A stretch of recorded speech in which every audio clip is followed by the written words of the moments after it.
என்னோட ஹஸ்பண்டுக்கு இன்னைக்கு பர்த்டே. அவருக்காக ஒரு ஸ்வீட் பண்ணலான்னு நினைச்சது ஒரு தப்பா.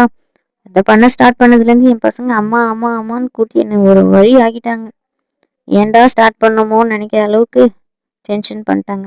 நல்ல வேலை ஃபர்ஸ்ட் மைசூர் பாக் தான் செய்யலாம்னு நினைச்சேன். அதை வேற அடிவிடாம கிண்டணும்னு சொல்லுவாங்களே. ஒருவேளை அதை ஸ்டார்ட் பண்ணியிருந்தேன்னா மைசூர் பாக் நிலைமை என்ன ஆவறது.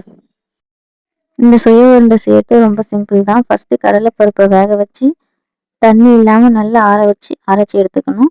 அரைச்ச கடலை மாவோட உங்கள் டேஸ்ட்டுக்கு ஏற்ற அளவுக்கு வெல்லத்தை போட்டு ஒரு பல்ஸ் கொடுத்தீங்கன்னா உள்ள வைக்கிற மிக்சர் ரெடி ஆகிடும்.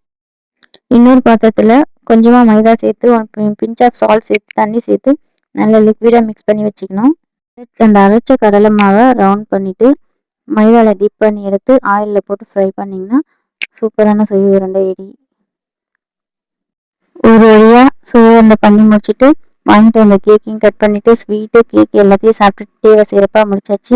வீடியோ பிடிச்சிருந்தா லைக் பண்ணிவிட்டு நம்ம சேனலை சப்ஸ்கிரைப் பண்ணி ஃபாலோ பண்ணிக்கோங்க. தேங்க்யூ, பாய்.